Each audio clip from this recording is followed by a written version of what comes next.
We are live from Nubian Human in the Anacostia Arts Center in historic Anacostia, Southeast Washington, D.C. And this is the Neighborish live cast. Good morning, ladies and gentlemen. I'm Super Dave, a.k.a. Mr. Incredible. And with me, as always, is our resident feminine energy, Fruitfit, a.k.a. Miss Coming In Hot. Coming in hot. A.k.a. Miss Butter Pecan. Butter Pecan. Patrice Fruitfit Jones, how are you? I'm doing Fruitfit. Always good to see you. How was your weekend? It was great, relaxing. Didn't do too much, but it was good. Okay, good. And holding it down at the end of the table, right beside her, is the one and only DC's native son, the SC3 representing, Jason. Hey. How's it going, sir? Going well, Dave. Did you have a good weekend? I did, man. Had a real good weekend. Thank you. That's good. What'd you do? Specifics. Get into specifics. I want to know specifically what you... No, I'm just messing with you. Well, you know, we did the Cedar United, we did the playback theater with the seniors. Oh, that's dope. So it was real John good. Johnson? Yeah, John Johnson, Tamika Love Jones. Like, nice. doing what they do, helping the community out. It was real good, man. Had a good time. That's nice, man. Yeah. I really appreciate what you do with that, and what all of y'all do with that. You know, helping the community, helping folks that basically need that help, need that structure, need that male influence in their life. So shout out to y'all and everything that y'all doing, man. 100%.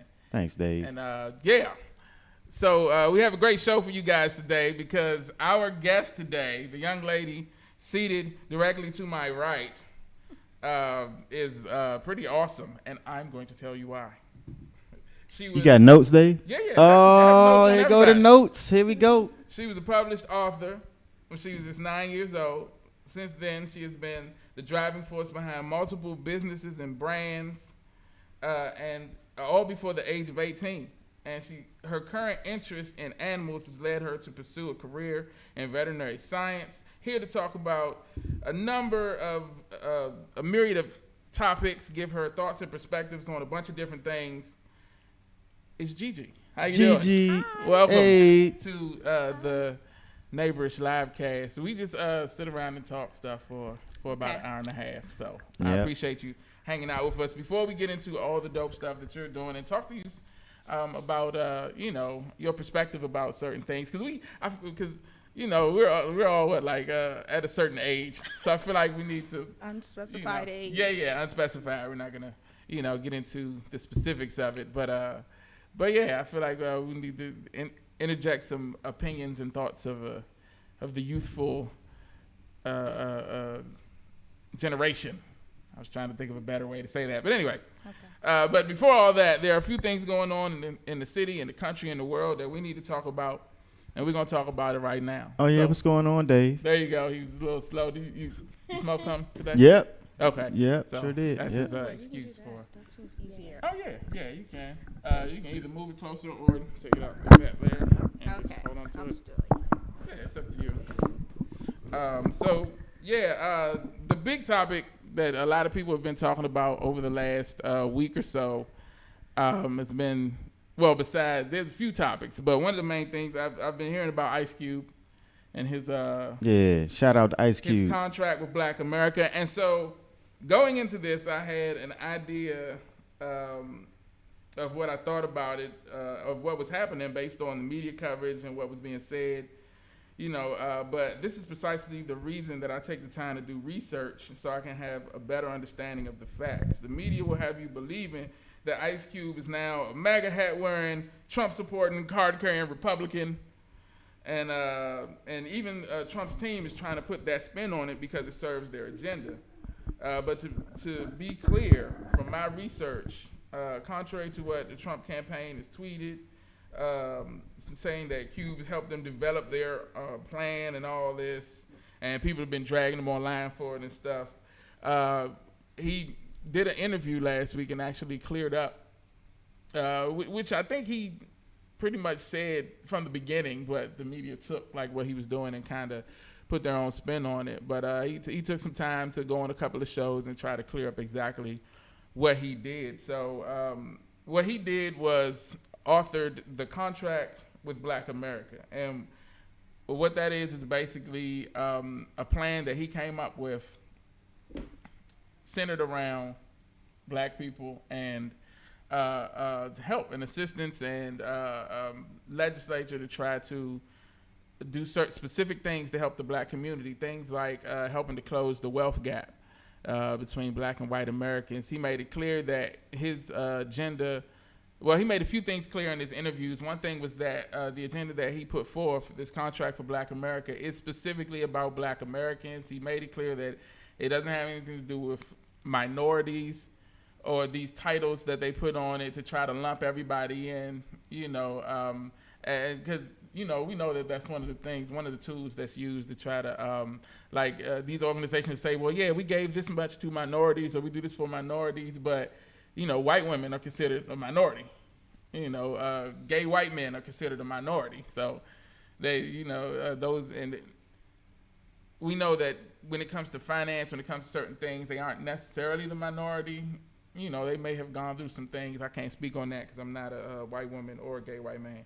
So, but yeah, basically he said that it's specifically for black people, specific things within legislation to speak to the issues of racial inequalities in the ways of like police brutality, of the prison system reform, and a couple of other things.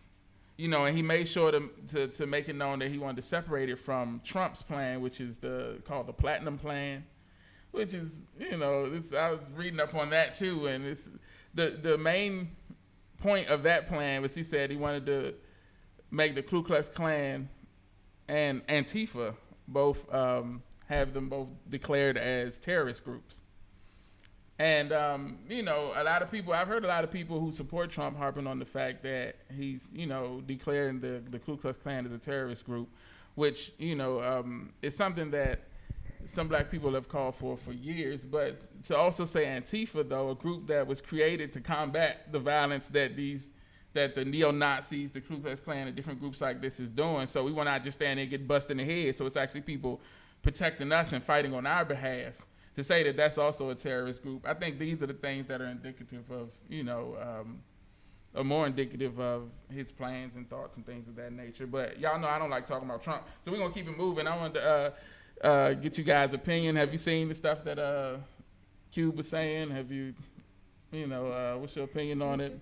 Yeah, you can feel free to speak on it. As a matter of fact, we'll start with you. I was just wondering if it was me too. I haven't seen any of that stuff. Oh, okay. So Okay. I was just wondering. Yeah, no problem. You can feel free to answer any of the questions, Okay. or talk about any of the topics if you have a thought or opinion. Unless it's something that we don't agree with, because then we get to beat you up. But Okay. no, I'm just playing. But Jay, you wanna? Yeah, I read Q's plan months ago. It's Okay. interesting that people are just talking about it now because he's been pushing it for a while. But principally speaking, I mean, I'm not really about putting forth no agenda for the state to read and to Decide whether they're gonna give. yeah, you know what I'm saying. But even when but I don't want that to come across as like, because I support Cube. I think Cube been going hard for black people for a long time. Yeah. And so I'm not one of those people who hating on Cube.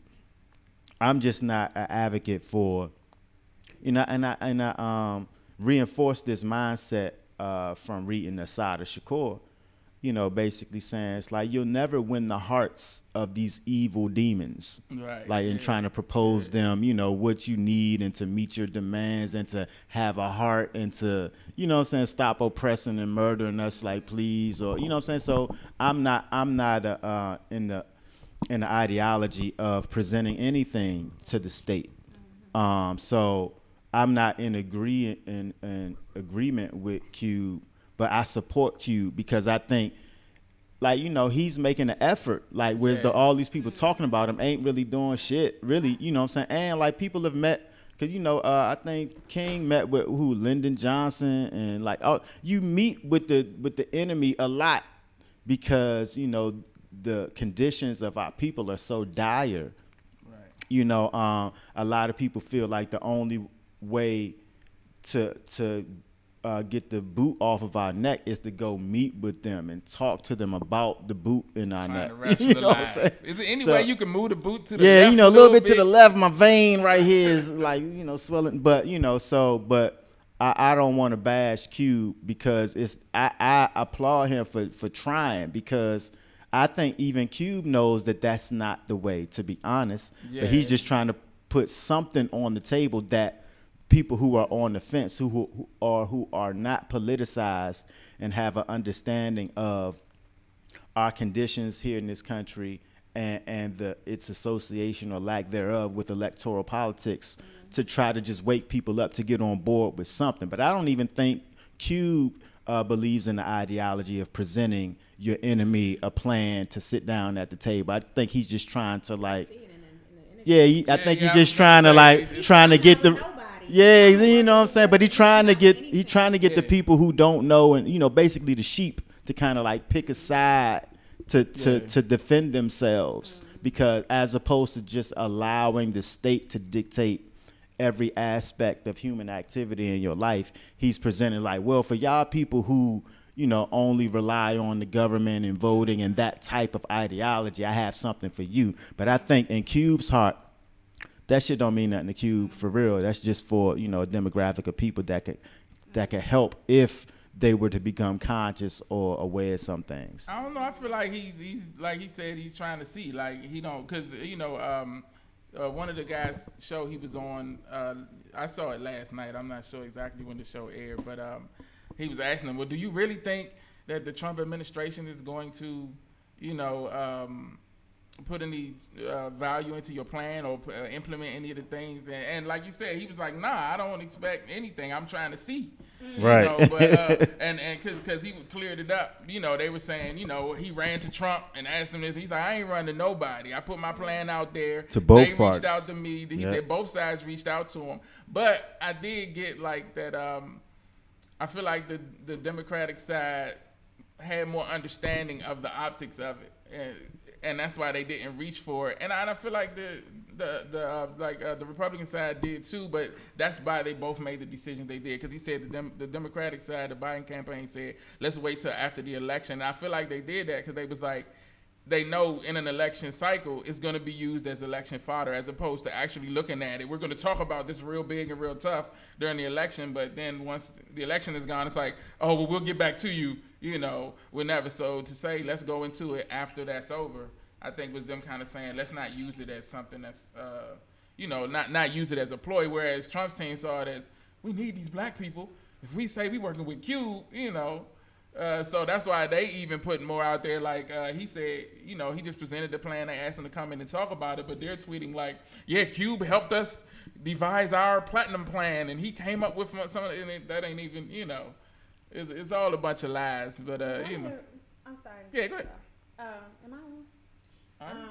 No, it's not on. Wait a minute. How long have you been here? Turn me up. All right.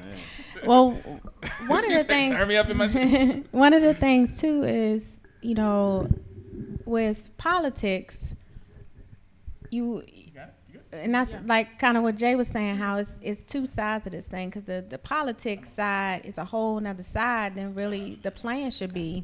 And I'm going to tell you why. So in politics, you have to cater to those groups that have a political voice and financial backing, and those groups that you support. So if you have a plan that's inclusive of minorities, as because they wordplay a lot. Minorities is inclusive of, you know, like you said, it's inclusive of the white woman, the, you know, the LGBTQT community, you know, and all of that. Nothing against them, but we're talking specifically about black people, specifically about, you know, direct ancestry, you know, the wealth gap, you know, I love that he even mentioned the movie industry, because when you think about it, that heavily impacts our children.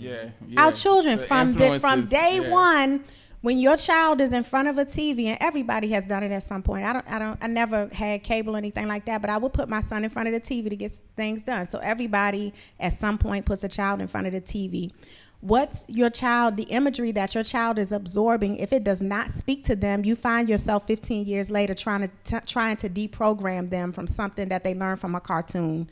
So him having an impact, talking about impact in the movie industry, people might be like, oh, he got an agenda, you know, he's a part of that, da da da da.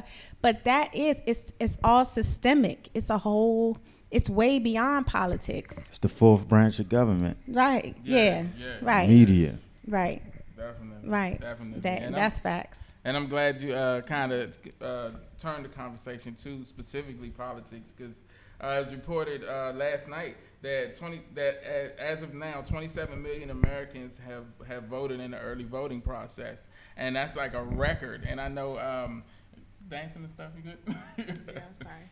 No, it's cool. You can dance. Go ahead. I was looking at myself. Oh, okay, it's fine. But yeah, the 27 million people have voted in the early voting process. It's a record amount of people, and I know that Jay, that you're not too keen on the whole idea of voting, but what or let me not say that. I always say I know Jay is blah blah blah. How you put that on me like that, so I baby? feel like there's certain things that I can say with confidence, and I only say stuff that I feel like that about. But I say that to ask the question.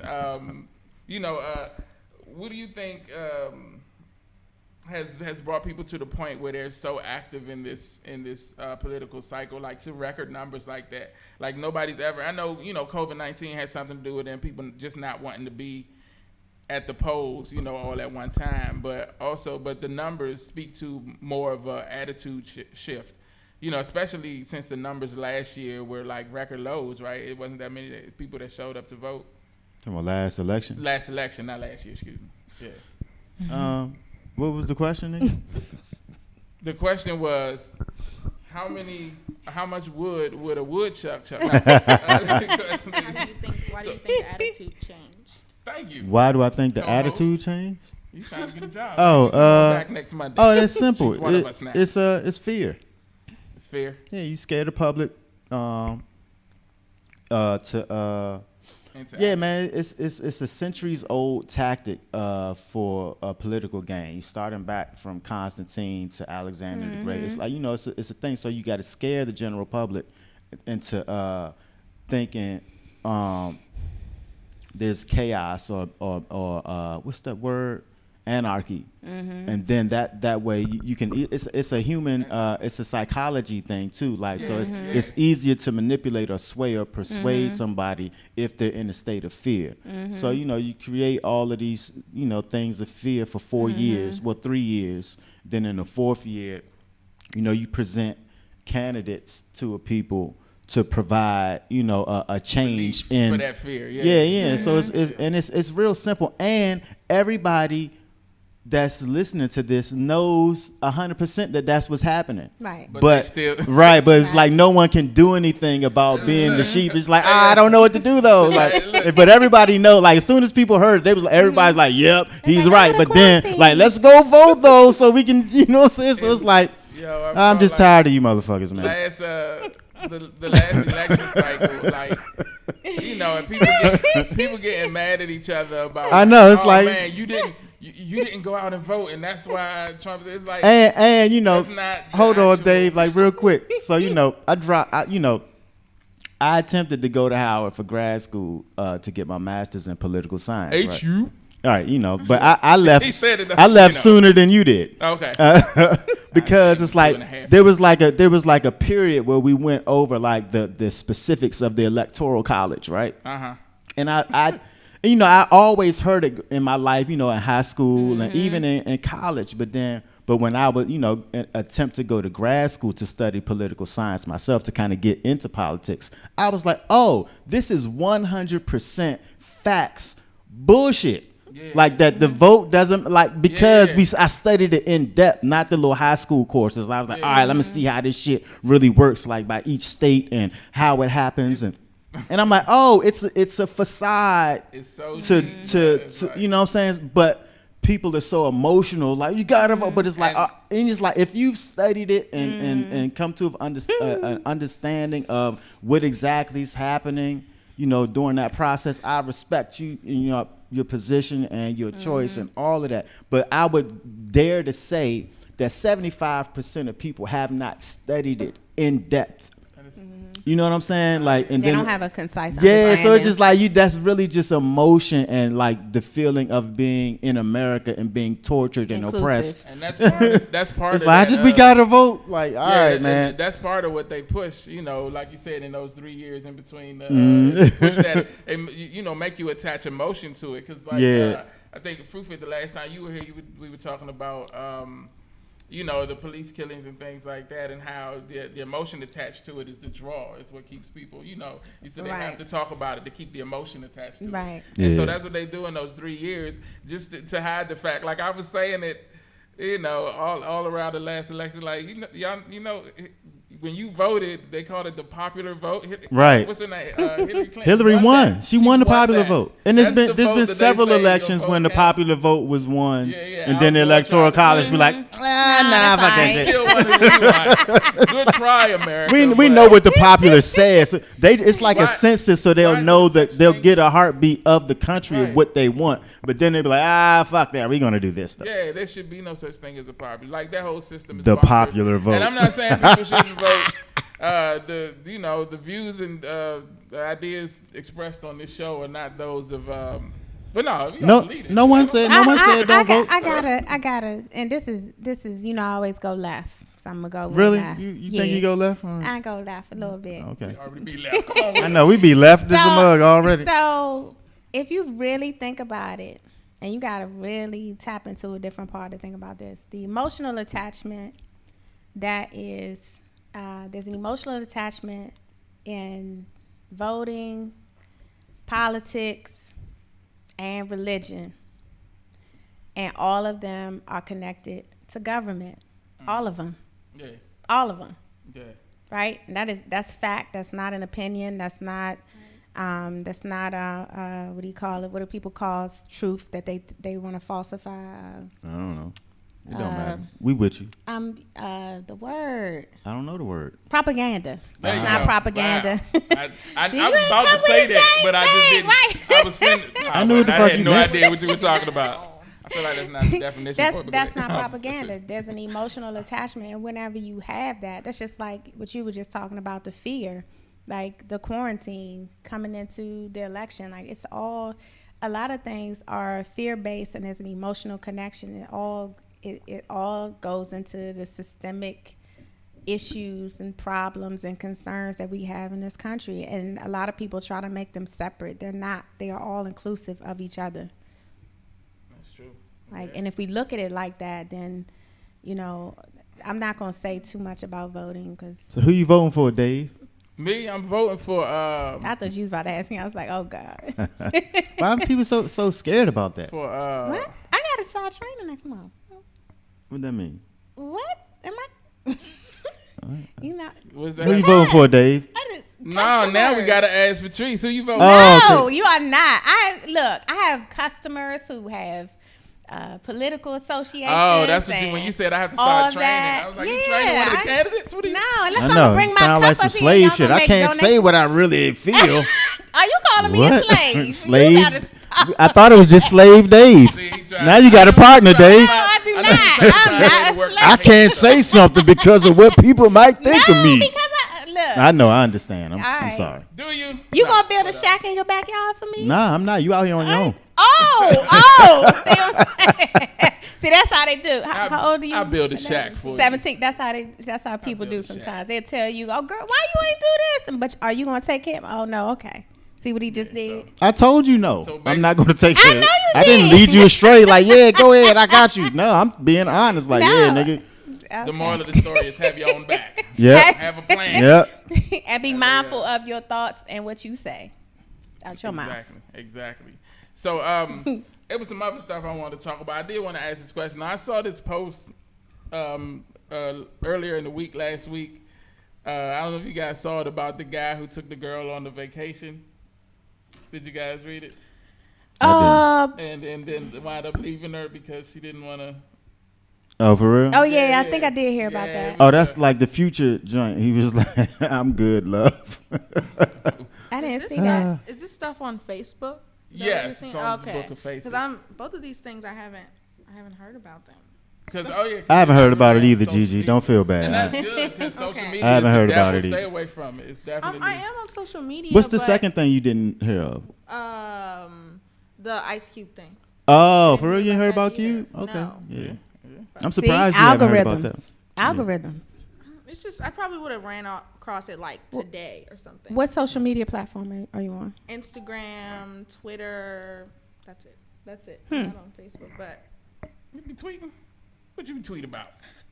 it's just. I mean, I feel like people my age. It's kind of like just like how you're feeling about something, but you never really know what people are talking about.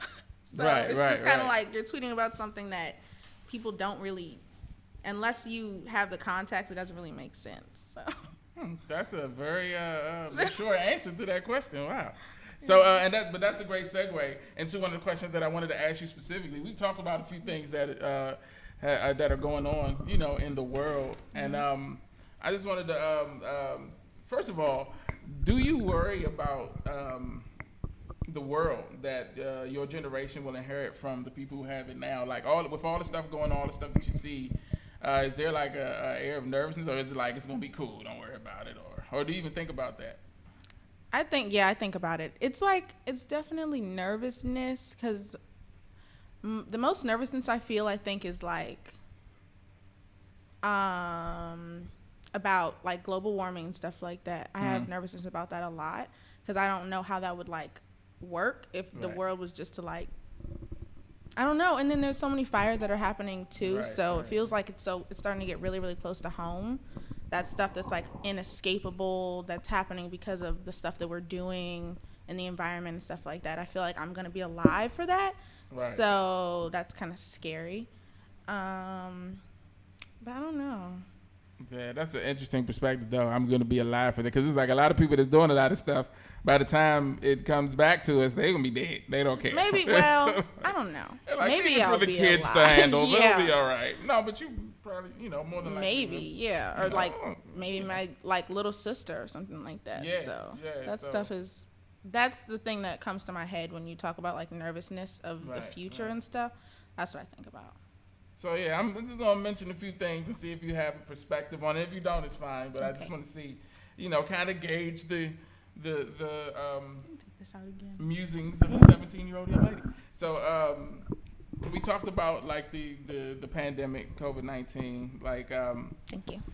how do you feel about that? Like, what kind of effect has it had on your day-to-day life? And do you feel that same nervousness when it comes to the pandemic?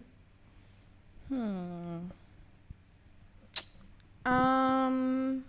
would say the biggest effect that it's had is that the online school thing that happened for the rest of my 11th grade year, that was a huge deal because that basically was my transition into being homeschooled again for 12th grade year. Okay. So once that happened, I was kind of like, I think I want to just be homeschooled.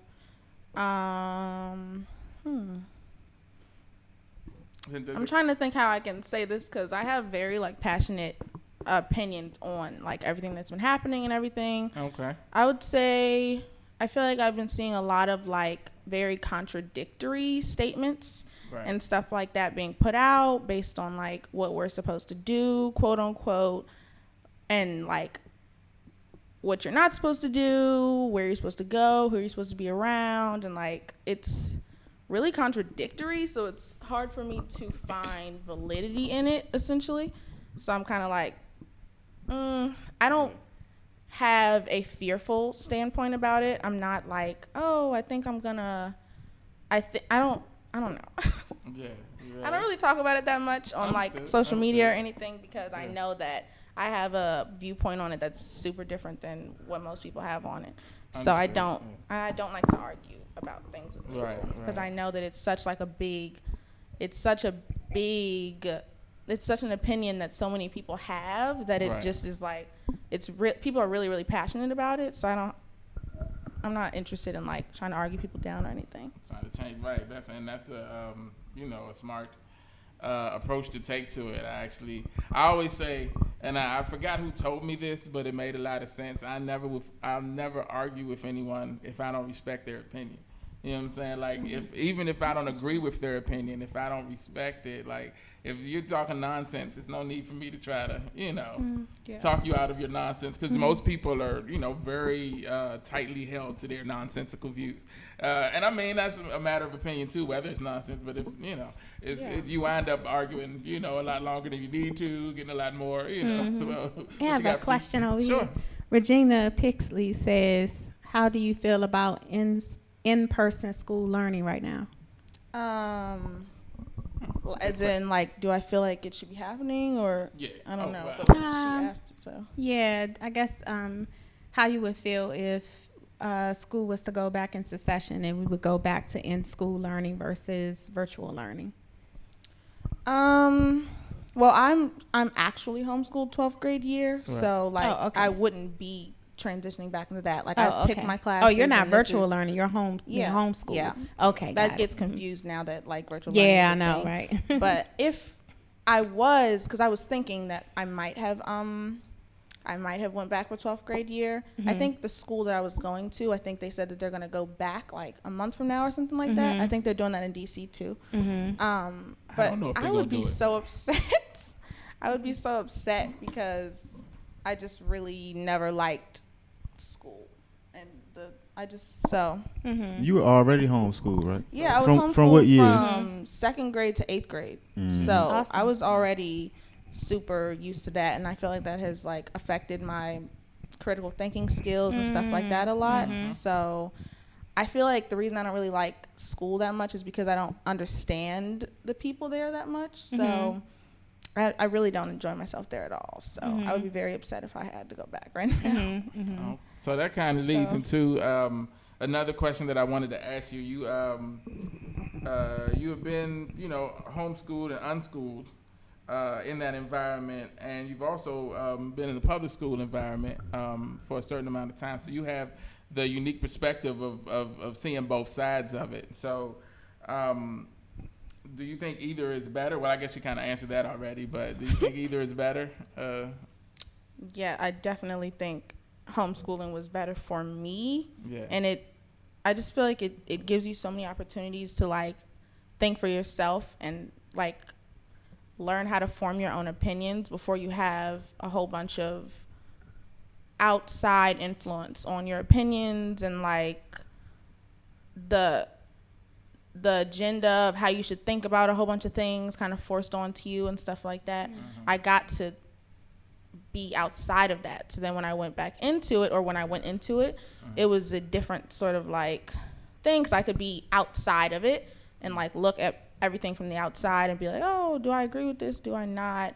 What's the difference between my mindset and the people who are here's mindset, and why am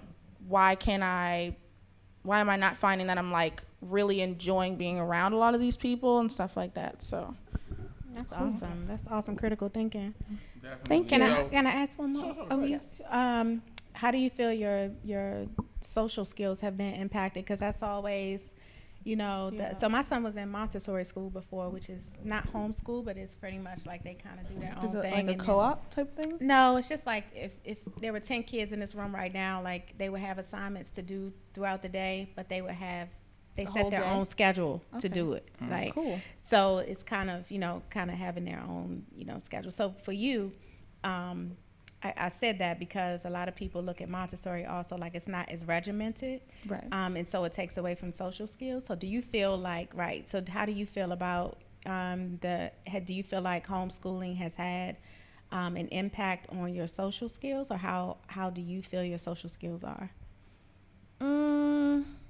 I feel like it's been like, it's had an impact on, it has had an impact on my social skills. I feel like it's like, I just put this into words the other day, so I'm trying to think.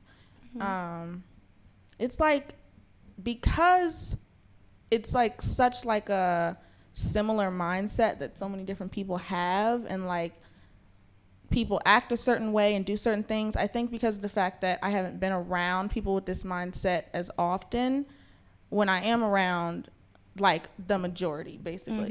When I'm around the majority with the majority mindset, I feel like it's kind of, I have to like adjust. It takes longer, I think, for me to adjust because I'm kind of like, I don't know, I just have to figure out how do I, and I've been figuring that out as I've been in school for like, in the high school years and stuff, and like being confused about why people aren't like thinking things through and like stuff like that. So well, even just like questioning that, like it's stuff like you said, it's things that are it's that mindset. It's something that's been taught to them to not even question it, just to do stuff without even thinking about it. But that critical thinking, I think, is awesome. That you be like, why are you doing that? I don't know. I didn't. Because it's a difference between programming and free. You have, your critical thinking and your deductive reasoning is at a different level than.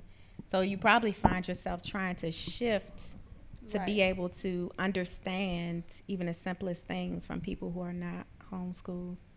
Well, yeah, just like adjust, basically. Adjust and figure out how do you comfortably move with certain people and like stuff like that. Because so I found like social awkwardness and stuff like that a lot. I don't know. And I've also found that there's just some groups of people that I just don't want to be around, and that's fine too. But my friend group has gotten smaller because when I first went back to school in 8th grade, I was much more like, oh, I want to be friends with everybody, whatever, and like people. That was cool. Well, I was doing like co-op things. That's why I asked if that was a co-op, because it was like I was around people, and I was around people my age and stuff like that. They were homeschooled too, and we would go to a certain place and have all of our classes in that place. But that was only sometimes. That would be like once a week or something like that. But so I was around people, but just not all the time, not people who had been in the school system. So it was, So if there was anything, were there any pros to like that experience, to having that, to being in the public school system and kind of seeing that? Were there anything like good things that you took away from that? Pros. Well, the reason I went in the first place was so that I could like make sure that I was well adjusted for college and stuff, because I knew that was going to be like a school thing but bigger, basically. So I guess I got prepared for college more because it's like the same type of, it's like a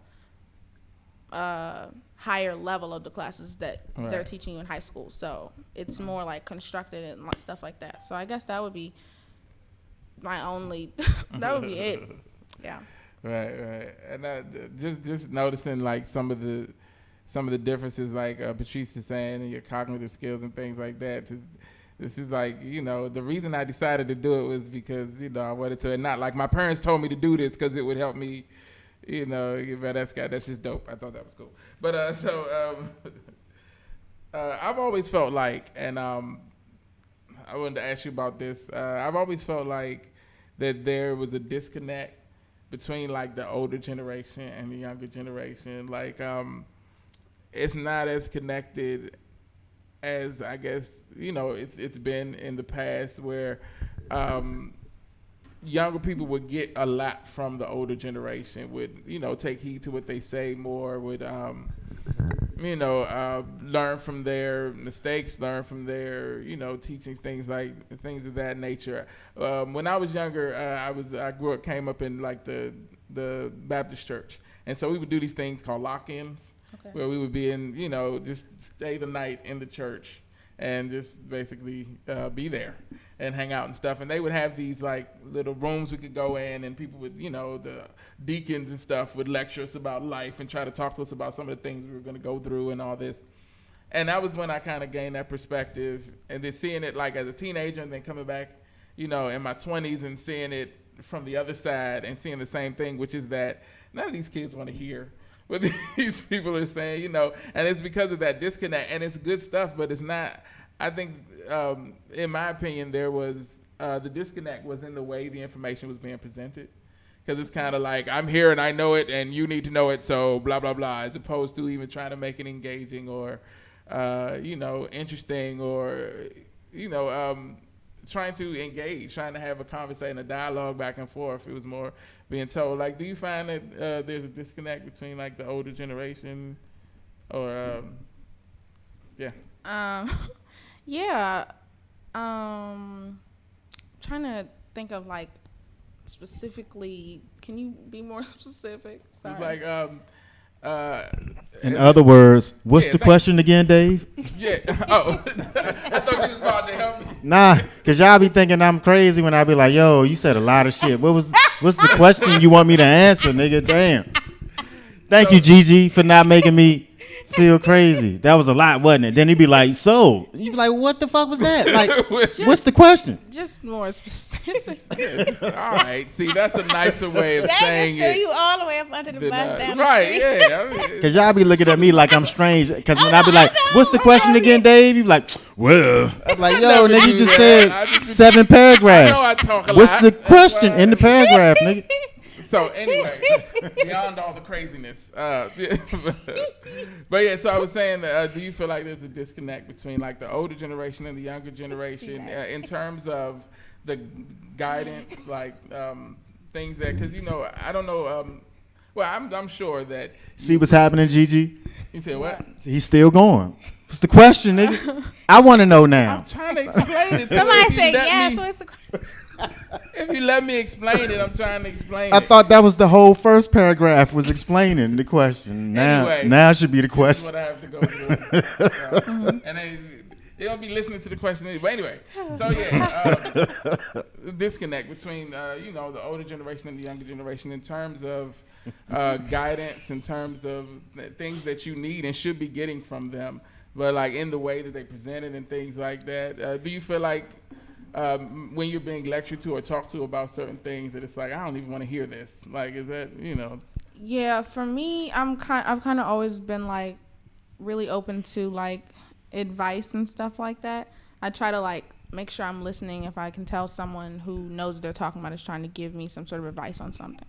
But I know a lot of people my age don't do that because it's like, yeah, like you said, the way it's presented, it's kind of like a lecturing type thing. Like, I know better than you and stuff like that. And then you already know that there's going to be a consequence if you're not doing these things that they want you to do. So it's like, I might listen to you. I don't know. But I also feel like a lot of times I feel like I just want to do something for myself and see what it's like, what happens, whatever. And I know I'm going to be okay. So it's like a take it or leave it type of thing sometimes. Especially if I've noticed a lot of people my age, if it's not like their parent or something, if you're trying to give advice to them, it's very much like, you don't get to tell me what to do, because we're so used to like people trying to tell us what to do. So it's less of like, if a friend is telling you, oh, you probably shouldn't or whatever, it's advice. But a parent or like an older person, it feels more like you're trying to control me or tell me what to do or something like that. So I think it's just because of that trend that we're so used to that we kind of are just like, Right. And so you answered that perfectly as if you understood the question, and I appreciate you for, getting what I was saying. Oh, Dave, don't be like that. No, it's cool, because now I'm going to ask y'all. So, like, as parents, do you feel like there's a disconnect between with the things that you say, or do you see it, even if it's not, because you guys are pretty, I give you guys your props for being, good parents, basically, and I see how you interact, with your young ones. But do you see what I'm saying about the disconnect between the older generation and the younger generation, and it's harder to kind of, get those messages and those things across? I don't think it's generational. I think it's systemic.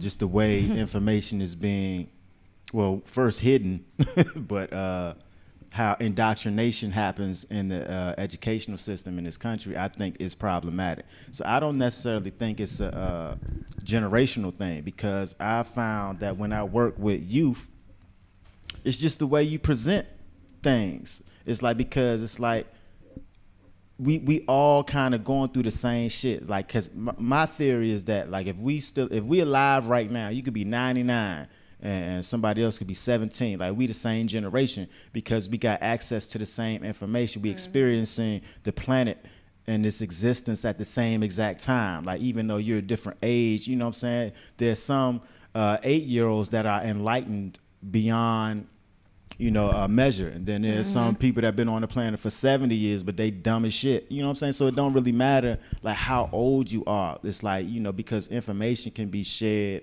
and exchanged at any point as long as we exist at the same time. So to your point, I don't think it's generational, Dave. I think it's just the way this systematic indoctrination machine happens through the education system in this country. You get a lot of misinformation. You get a lot of false narratives that instill certain, characteristics in human beings that allow them to be manipulated in a way that can be governed by, a controller or something like that. So I don't really attribute it to generation. Right. So to spin off of that, and it's a direct spin off. I knew she was about to jump in with something. It's the same thing. Because she was ad-libbing your verse. verse. I'm there. I forget what you call it. It's not the lines. What is it? Bars? You got bars? The bars. Okay. I got bars. Sorry. So a spin off of that is what we don't understand and we have to overstand is that essentially at the end of the day, when you look at the core and the layers of the school system and the the programming and the indoctrination, it removes us from our ancestry. It disconnects us. So, and I bring up ancestry because if you look at the lineage in your family, it really disconnects us from the truth and the facts that we should be seeking from our grandmothers, our great-grandmothers, our parents. We learn a whole different thing in school to the point where my son used to come home and I would say, son, I'm going to tell you the truth. Once you learn what you need to learn at school, when you get home, I'll tell you the real deal and we'll dissect it and we'll get to the truth. A lot of parents aren't in the household. They're working or the grandparents are taking care of the children or what have you. And the children aren't getting they aren't connected to when I say present, so you can be present in somebody's life and not be connected. When I say connected, I mean sending the children to talk to their grandparents, to ask questions, to know about, who you are and who you're becoming. You have to have those conversations. And when you don't have those conversations, therein lies the beginning of the disconnect. So we're looking at things, worldly things like, oh, the parents might not understand, we have to deal with these new issues. No, when you are raised right and you have a connection to your lineage and you're having those conversations and from the deepest of your core who you are, that worldly stuff, it doesn't matter as much. At the end of the day, that's what's at the core, and we're losing that because of the indoctrination. Like they don't know who they are. They don't know who to talk to find out about who they are. Everybody think they got to go online. You don't. You got to start talking to your family members, talking to your grandmothers, talking to your great grandparents, who did what. Finding out about all of that. And then I think, there is a disconnect, but it's not a disconnect in what we are thinking. Like the old people don't know the young people. It's the disconnect of self, which trickles into every other aspect of life.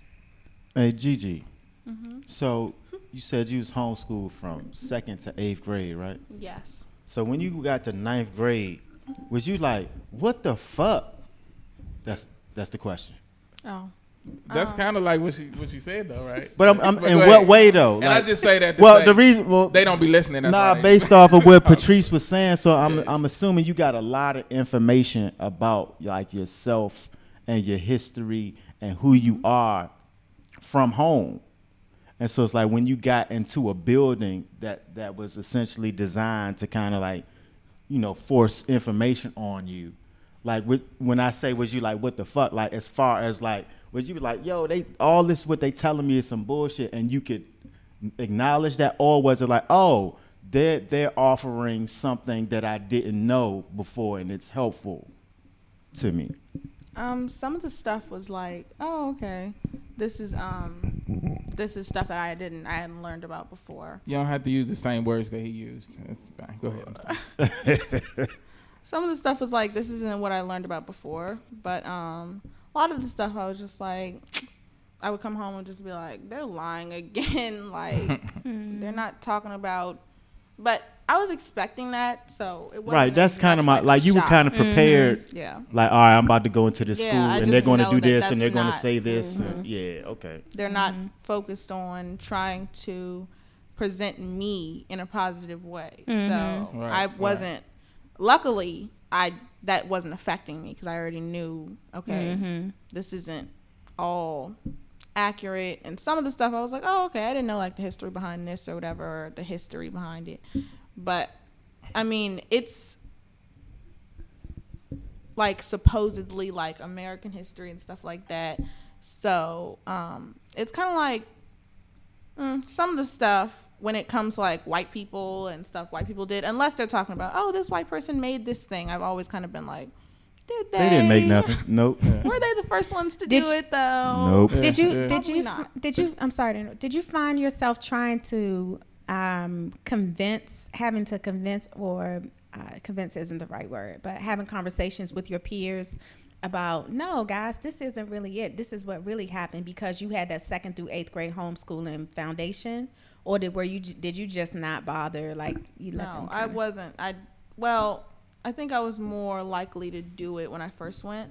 But I started to get more just like, I don't really, it's just a lot of energy to put towards it. Yeah. It was very much just like, let me just like memorize this stuff and then do this. And then I had a lot of like comments that were like, oh my gosh, you're so smart, can you please teach me how to do it? And I was kind of like, this seems, I would say that it felt very, very easy for me throughout the time I was there. So it was, because it's not really an accurate measure of like intelligence. It's more just like, that's why when people would be like, oh, you're so smart and stuff, I would be like, I don't really take that as a compliment, because you felt like you were memorizing. Yeah, I was Coming just from a stupid person. Yes, he said, You was so smart. You smart. Really, nigga? Thank you. I tied my shoe. Thank you for acknowledging. But yeah, we feel you. But yeah, I've said that on a show before about my son. I tell him, go to school and memorize what you need to memorize to get the grade, to get to where you need to be. But you learn at home. You learn beyond, beyond the school system. That's why it's called a system, right? So you made a decision. Okay, I'm going to memorize this stuff, which you had the skill set to do that from your homeschool base, right? And then you said, you know what, it's too much energy to put into y'all to tell y'all all this stuff I'm going. Yeah. It was just I get it. I mean, I understand that this is what you guys are learning, and it's been like these classes are like part 1, part 2. And the teachers would be like, oh, yeah, I remember you guys in 4th grade, you guys learned about this, whatever. So it's like you already have so much time of learning about this one thing and how this one thing goes and stuff. It's kind of like, that would be a lot of energy for me to put in to try to convince someone of something that's so different than what this teacher is telling them, especially since they look at the teacher and they're like, oh, yeah, this person knows everything about this thing. If they can teach it to me, they know about this thing. So this is who I'm going to look to for the knowledge on what really happened. Programming is powerful. Oh, while I was in, I guess, 11th grade history class, I read The Lies My Teacher Told Me. I have. My dad gave that to me when I was in like 8th grade. Really? Yeah. So I read that while I was like in the history class. So it was cool to be able to like. Well, not like actually inside. You was of checking there. off the list yep, that's a lie. Wrong. That's but a lie. like at home, when I was going home after like a day of history class or a day of 11th grade or whatever, I would kind of be like, oh, okay. I would read this book and then like compare, basically, and be like, oh, this is so interesting. We're actually learning about this exact same thing, and they didn't tell it right. Yeah, I think every student should read The Lies My Teacher Told Me. Yes, my godfather. Gigi. What's the name of Gigi's first book? What is the name of it? It took so long. Damn, she don't even know. Oh. She still don't know. We'll figure it out. We'll for give you you some time to think about it. My stomach hurts. So. Her stomach hurts. That's the name of her first book. I don't think that was what it was called. That's But not it? Oh, okay. It's like inspirational quotes. That's what it. I don't remember. She don't know, Freedom. Sorry. sorry. Bye, Freedom. So, while you're thinking about it, let me ask you this: you've done a lot, and you're still, you're doing a lot as a 17-year-old. Even in the world now where teenagers and young adults are doing a lot more, it seems that you've taken a lot of initiative, having businesses and brands and things of that nature. Where does the drive and the motivation come to just try these things and not kind of stay neutral and stuff like, but actually get out there and do things like the book that you wrote, or trying these business ideas and things of that nature? Let's see. Well, the book, I feel like the motivation for that was like I was just having, because it's a book full of inspirational quotes. Mm-hmm. So it was just, I guess, having all of these like inspirational quotes that I had gotten for the little bit of time I had been like alive. That was like the motivation, basically. I was like, I want to like put these into something. And I think also my mom was like, you should like put these together and like so people can have them and stuff like that. So yeah. And then the other business endeavors that I've started or anything like that, that's kind of just been like I feel like it's an investment. So that's been like the motivation, basically, is like, I want to invest into something. If you get money, I feel like you should be trying to find a way to make it into more money. So that's kind of what I've been. And then for businesses, I've tried to think if an idea has come to me of like something I feel like needs to be done or something like that. Since I want to go into animals, I've been looking like. But so where did that come from? Your affinity for animals? I don't know. I wish I could say it was like I went to the zoo one time. I almost fell in, and then you seem like a veterinarian though. You just have that aura about you, like so great. Just want to help puppies and birds and turtles. Yeah. Innately we have such a connection to animals. Like, you mean like humans in general? Jive, like, yeah. She talking about black people. I don't know if everybody's animal. At first, I thought you said you, and then I was like, how would you know I said that? we. And then you said we, and I was like, okay, so she's talking about humans. Yeah. I wasn't there yet, but That's I'm okay. here now. It's okay. You here. Go ahead. Okay, that makes sense. Okay, But so it's nothing specific that it came from. It just. No, I wish I could say it was, but no, it's literally just like, as long as I can remember, like it's that type of thing, where like people around me can remember me always just being like, oh yeah, I'm just gonna be a veterinarian. And I remember I was just thinking about this like yesterday. It was a time when I wanted to be like a whole bunch of stuff at once, but that stuff faded out and I don't even remember what the stuff was. Wow. But it's just veterinarian kind of just stuck. And I'm really happy it did, because I feel like a lot of little kids say they want to be a veterinarian, and then they just like grow up and they're like, what? I don't want to do that. I want to be a rapper. Yeah. So, what's the salary range for a veterinarian? I don't remember.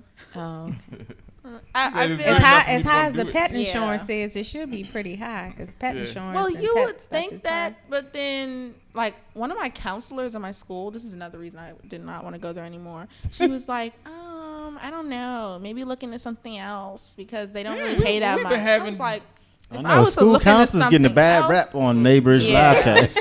You're not the first person who said a counselor told them not to follow their dream. Like what? All right, look here, high school counselors. Y'all need to do a better job. Apparently, this show is exposing y'all. Right, we saying the truth.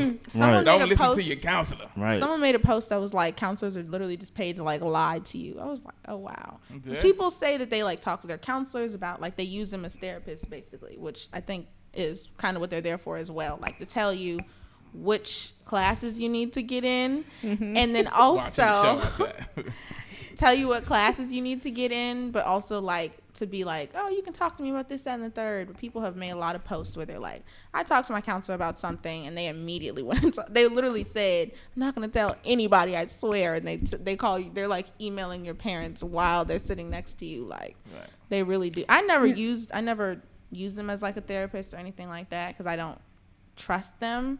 Right. But I was when I would come for like, what different classes do I need to be in and stuff, I heard from a lot of people, they were always like, my counselor told me I was gonna only need this class and I'm about to graduate tomorrow and I need like 5 more classes. Like, they're not on it. I'm sorry. Just not. Like Jay said, you're getting exposed.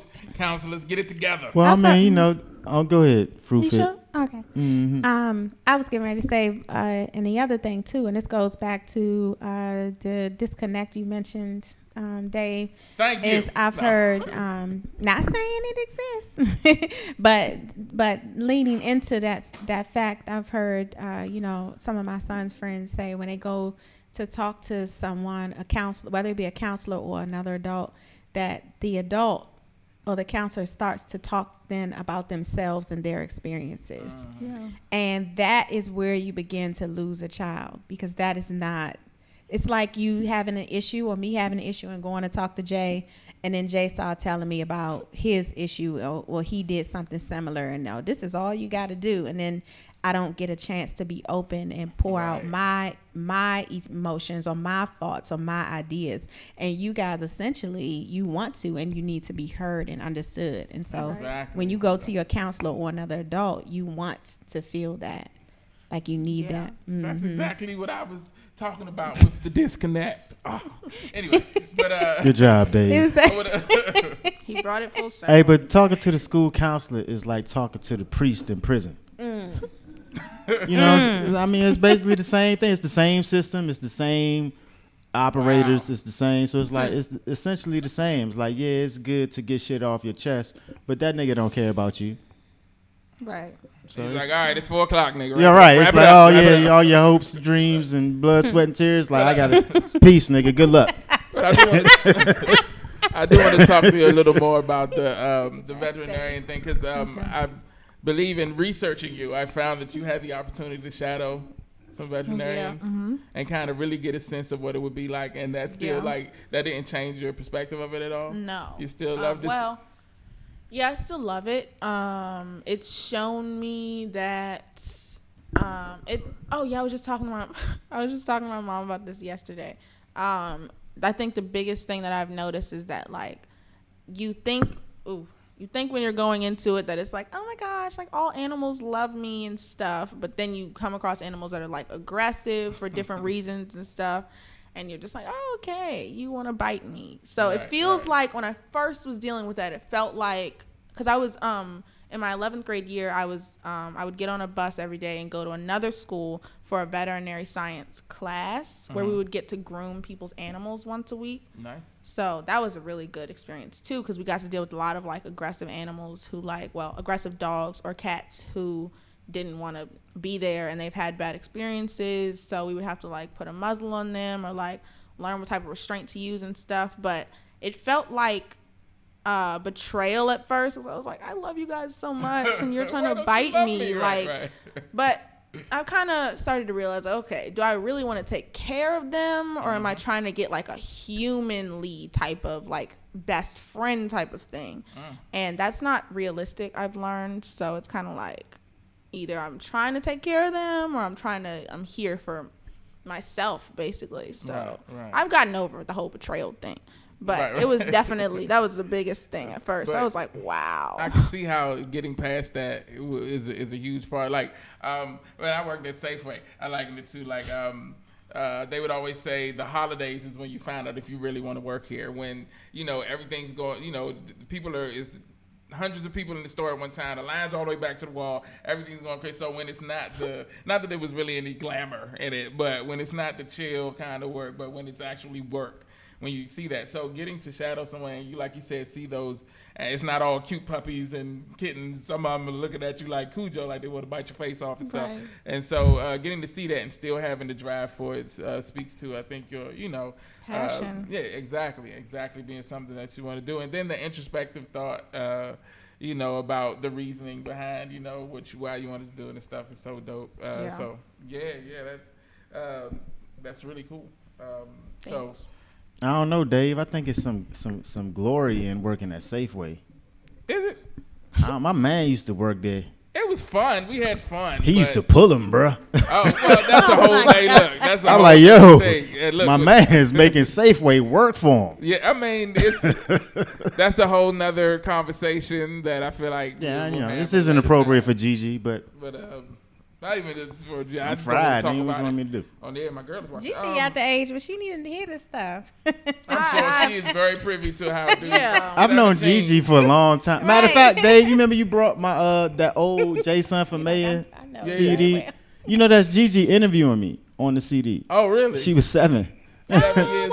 Yeah. 10 years ago. Wow. Yeah, I was on the CD. Yeah, because he brought in the CD a couple weeks ago. Yeah. And it's like, like, just to make fun of him. Yeah. No, I'm just playing. It's a dope CD. But that's her. Yeah. Wow. Do you That's remember awesome. that at all? Voice has gotten deeper. Right. Yeah, I remember that. I feel like I was like jumping around on like running on top of this wall or something that day or something like that. Yeah, because I was doing that's when I was running for mayor, and I had Right, like a little a forum, and we were outside of the forum. Yeah, and my sister was there too, right? Yeah. Yeah, so I feel like I volunteered myself for that. I think it was your mom, but Okay. yeah, Something like that. Yeah, because I could see like little me being like, "Let me interview you." yeah. That's dope, though. Wow. So you guys got history. Mm. You should have put featuring Gigi. That's how people make money off of that. Y'all are on there. Y'all on You there. like, Say I ain't 7 no featuring? more. Where's my feature? Yeah, you on there. Does it say in the title featuring? Right. In the Make title sure of the she getting her project? Skrilla. Nah, it's on the Gigi. back in the credits. But you acknowledged though.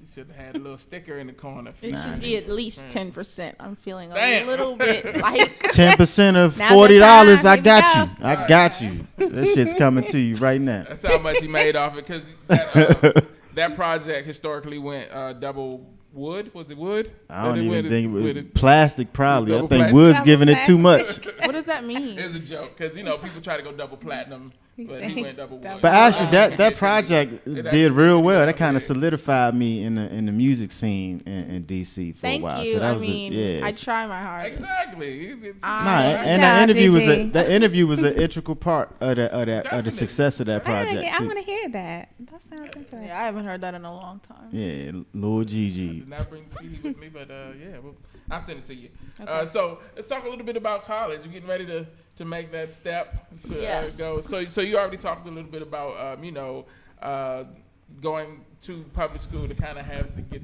the kind of feel for it and everything. Is there any part of that process of transitioning into being a college student that you're excited about? Is there anything that you're worried about or a little nervous about? Like, how you feeling the whole process right now?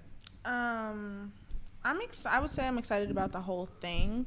College is so like glamorized in this country and stuff, so it's so much just like, okay, you're in 9th grade, like now we have to start treating you like how the college people are gonna treat you. Like, people who are in college are like, they were not preparing you guys for real. Exactly. Like, it's not. Not at all. Exactly. It's not. Or, well, I see a lot of people that are like, oh, I'm broke here. And that's scary to me. That's very much like, what do you mean? How do you just like have no money? I don't know, but Hey, when you get to college, you'll see. Yeah, but I it's mean- it's not the end of the world. And Unless Clearly. you go to a PWI and you see how they live in college. You know what I'm saying? It's PWI. a predominantly white institution. There you go. Because I went to school. My first school out of college was an HBCU, so I got to see like, of course, like we didn't, it was the traditional. Oh man, I'm broke. You trying to get food, but then we saw like how the white kids was living.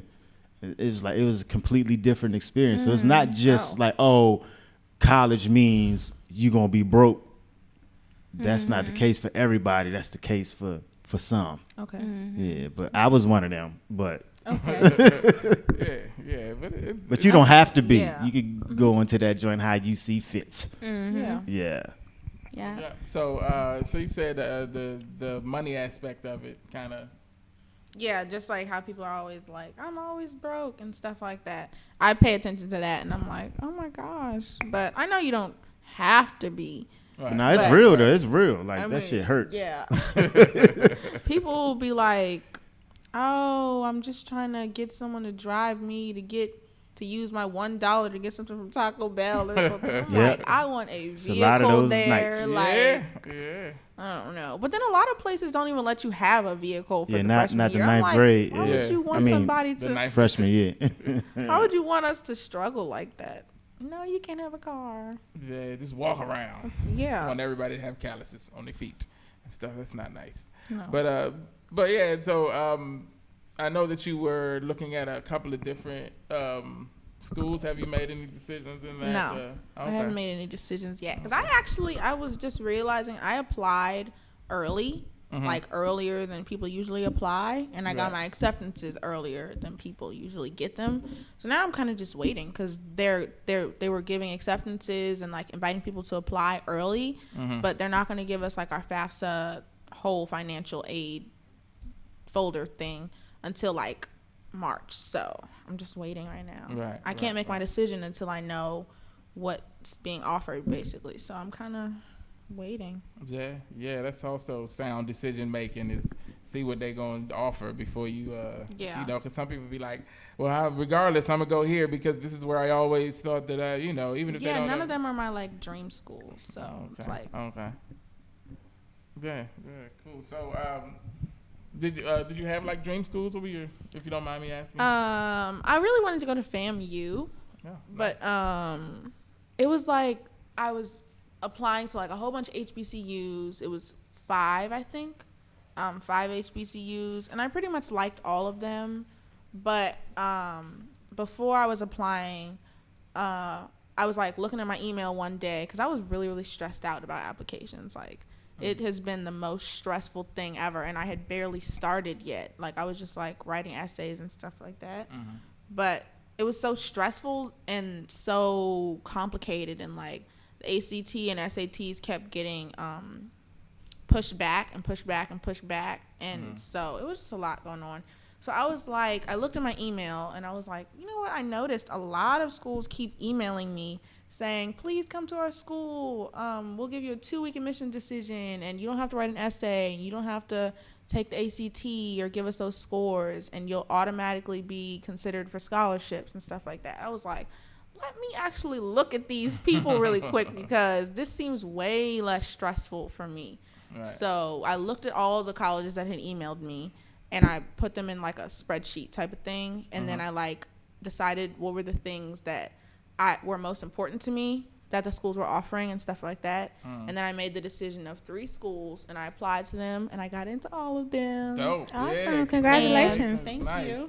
Nice. So that was how it worked. It was like I transitioned, and I was like, I'm going to look at these colleges that want me to come.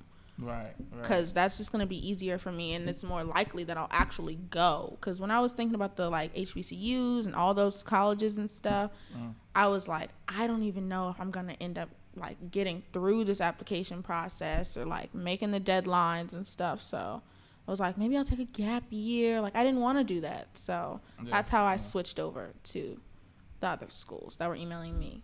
Okay.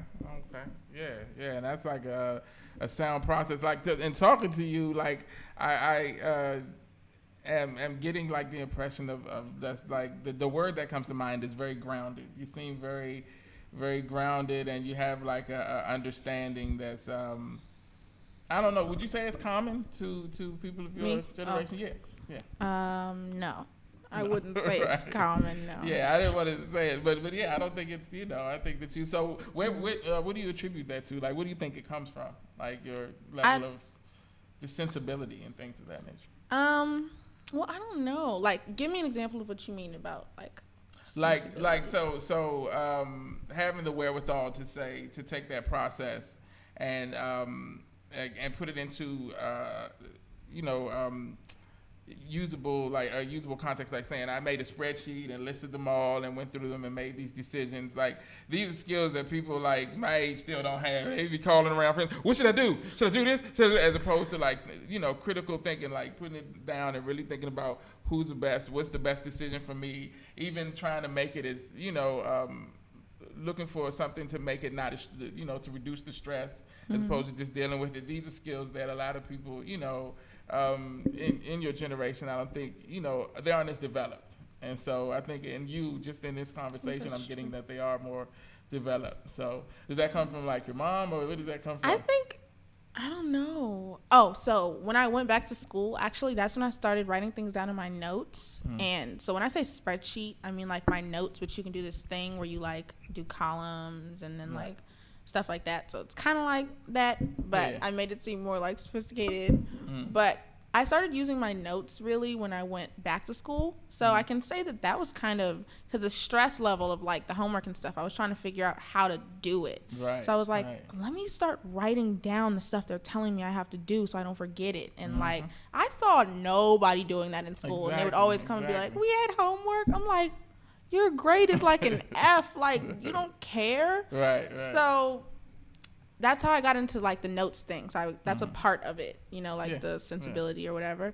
But I would say being homeschooled is the reason that I am like this, because I just have had the freedom to just develop. But I don't think it was from anybody though. I don't know. I'm interjecting. I'm interjecting. Yeah. I'm going to give a shout out to your mom. Okay. Because she, you know, I'm sure she fucked up a lot. But what I do know is that she had an emphasis on both of y'all's education, you know, and he means well. Oh yeah, because you know my mom. Exactly, and I know you from when you were very small, so it's like, nah, I know she put a lot of effort and energy towards both of y'all's development and love that may have come across various ways, but to, you know, if there's any greatness that is, you know, exposed in you, I think your mom intentionally put energy into you. And, you know, of course, a lot of it is your own credit, you developing into the person who you naturally are.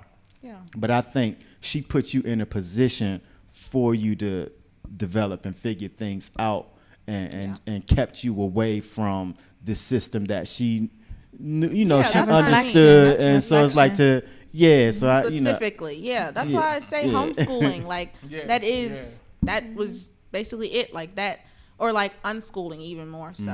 Like just to be able to like have that freedom and like figure out what type of person I wanted to be.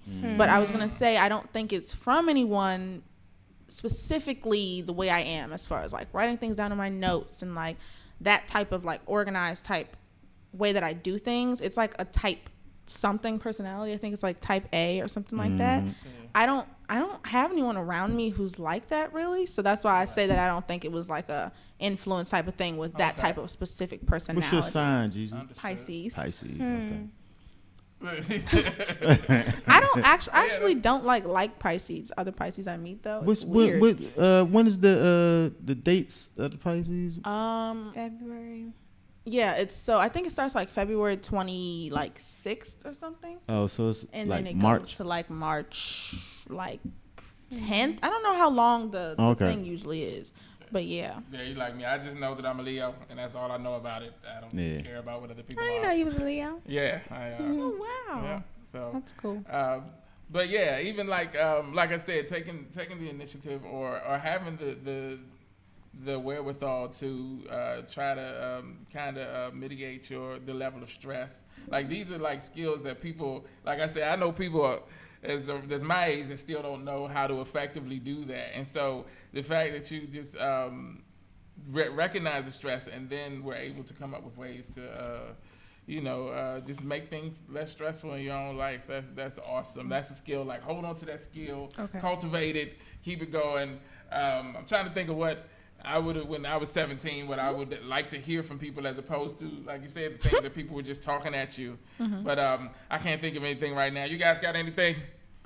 I don't even know what you're talking about, Dave. Advice that you would want your 17-year-old self to know. That's not what he asked. That's not what he asked. That is what he asked. So when you were 17, there were things that you wish people had said to you, like now knowing what you know and all of that. You know, like the question that I asked at the end, like. Oh, yeah. So, was there anything? The well, it's close to the end. Okay. But yeah. Oh, that's a question to me, Dave? So let me rephrase it because you were. What's the question, Dave? Yeah, let me say it again. So Gigi knows what the question was. But anyway, what's the question, Gigi? advice that you would have wanted to get when you were 17. Exactly. Advice that I would wanted to get. Or both of them, right? Yeah, both of them. Jay goes first. He's the, I don't know. He's the go first. I know you don't know. Yeah. Don't do that. See, turn on everybody. It's not just no. But go ahead. I wish I would have heard when I was 17. Well, I wish I would have been politicized, because I had a lot of confusion and was labeled, bad, and a lot of my contradictions were just confusion. I was confused about what I was being told and what I was seeing. So I don't know if there would have been like one specific thing that would have helped me when I was 17. But I think what would have been helpful is that if I would have been politicized or in an environment that I could get my questions answered that I had. Because I went to Catholic school, and I grew up in Washington D.C., so I saw so many contradictions that I had questions about. But all of the answers, from my parents, from my school, from my pastors at church, were all a bunch of bullshit in comparison to what I was seeing with my own eyes. Mm-hmm. So I don't wish anything different, but I just think that would have given me a different perspective towards life, because I wouldn't change anything, because I survived a lot of the wild shit that I went through. So it's like I don't know if I would necessarily change anything, but I guess in keeping the same line with the questioning, I politicize my children and kind of tell them the truth about the society that surrounds them, so that they won't be as confused as I was at 17. They'll have a better perspective of understanding what is surrounding them. So I wouldn't necessarily say or do anything different, but I just think I've taken that question and just morphed it into like, well, what are you going to do for your children that you feel that you didn't, what I'm saying? So yeah, so that's actually a good answer to the question that you didn't understand. So thank you, Gigi. And I'm really interested in hearing Patrice, just as a woman, as a black woman. Yeah. So as coming up what you heard, and if there's any wisdom that maybe you can impart, upon our guest here today. So my dad was very pivotal in rearing me, and as I guess being politicized and being in tune. Like I said, he was the person that gave me the lies my teacher told me when I was very young. What's the other book? Think Big, Think Grow Rich. He gave me the that Napoleon book too. Hill joint. Yeah. My father gave me that joint. Yeah. The Journey of Man. Like when I was very young, So, I in that aspect, I don't wish anything different on that part. One thing that I will say as a woman is I wish that I had, well, I don't even like the word wish, but looking back, I would have appreciated more knowledge of self as a woman, meaning like, how to move when I was younger, and as it relates to young men, just really just kind of being in tune with my emotions as they relate to how I moved throughout high school, or as a young teenager, instances that you experience that might not be favorable, whether now the strong word is trauma. I wouldn't call all of my experiences trauma, but really learning how to navigate through my own emotions, while also gaining a better understanding of myself as a woman, and also as it relates to, the union of a man and woman. I'm just scratching the surface, but we're all adults here. We kind of know what I'm talking about. She's not an adult. She is. She'll be an adult in a few months. When's your birthday? You said we're all adults here. She got about 5 months. And then we'll be all adults here. All right. He's being factual. It's a matter of Sorry about these facts. I'm sorry. Sorry I'm telling you the truth. Sorry about the facts. Well, like I tell my son to apologize. be 15, his birthday, and I tell him now, son, is when you're a man now. Like the society is in society, you are a man right now. They see you like as- right yeah, now. Right. So you are a woman like right now. I'm pretty sure your mom talks to you like that. Like she tries to make sure you're in tune with self and you know. Yeah. So that's what I'm saying from when I was your age and even before, we're just kind of, boys are told, don't deal with girls and, watch out, and girls are like, don't, but nobody like really talks to us about how we coexist, behaviorally. So do you think that that sometimes parents wait too long to get into the intricacies of relationships? Absolutely. As opposed to just saying, oh, don't worry about that till you're older, and meanwhile, you're trying stuff out, Yeah, So, absolutely. I think it should start at a very, very young age, and not even about relationship, meaning intimate, sexual relationship.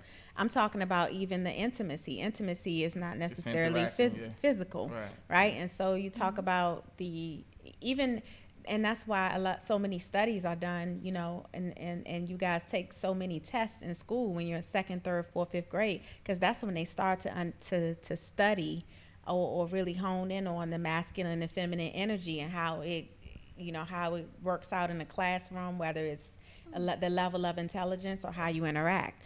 And I don't think that we focus on that enough at home with our children. So I wish I would have had, but my mom, people really we don't know to do that. I think we're coming in at the age, or we're in an age now where we are seeking knowledge. Well, most people, some, not everybody is, but we're able to seek knowledge, and we have more access to information than say our parents or our grandparents had. So they move differently. But I think we should really start, people talk about, sex education and that sort of thing. We first have to teach our children how to understand feminine and masculine energy and how it intertwines and how it will intertwine the rest of their life. Yeah. Okay. Yeah, that's That's deep. Yeah, I know some people. Yeah, some grown folks who a specific person who I had a conversation with who didn't know the difference between intimacy and sex. Like when you talk about intimacy, just assume that's what it was, and that's I don't have COVID. Bless you. Thank you. Yeah. You okay? You good over there? I'm good. Jay, you put your mask on? Or? No, I'm just playing. But, Whatever, Jay. Really? the shenanigans that goes on. Anyway, Gigi, thank you so much. This has been so enlightening. It's Nigga just gonna sneeze right next to me. I ain't gonna put my mask on. Wow. Shit, I'm out here. It's the mask now. Yeah, be out here. But anyway, like I said, thank you so much for hanging out with us today and sharing your insights and information with us. We appreciate it. Okay. Did you want to tell people about the website so they can check it out? Which one do you want to throw out there for everyone to?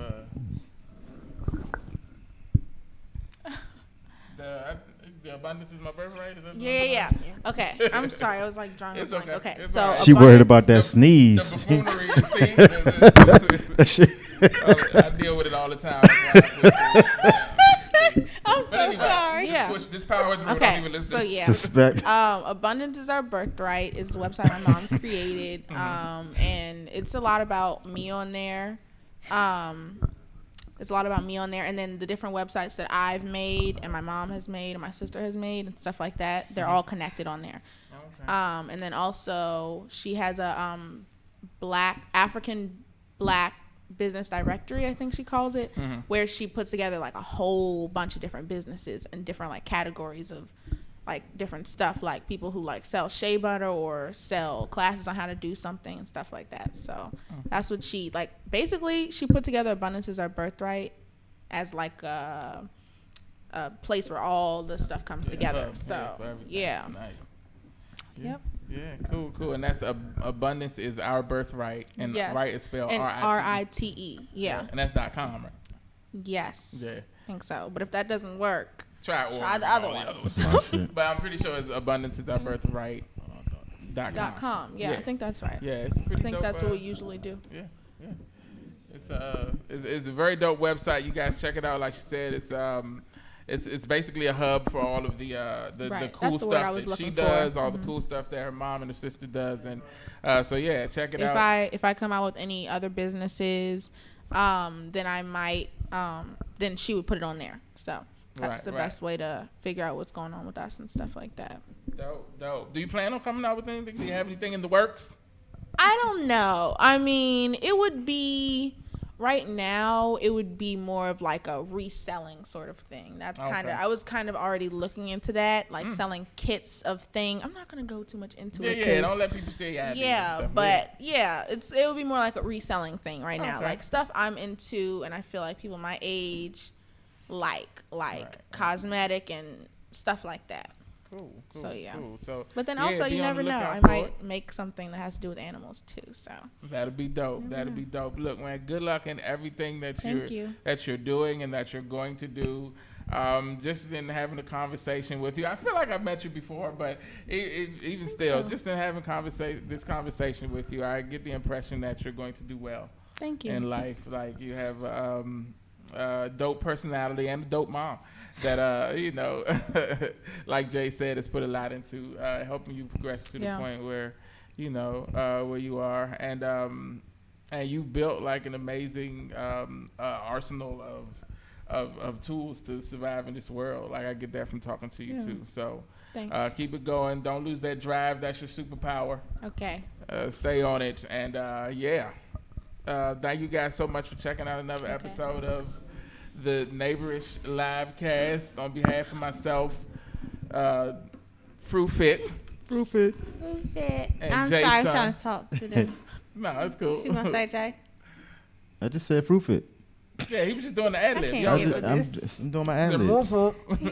He mad because I sneeze inside. Anyway, but yeah, on behalf of those people and the awesome Gigi, thank you guys for checking us out. We'll be back next week with more conversation, more fun, and more information. You guys have a great week, and check us out next week. Yeah, peace. Bye, y'all.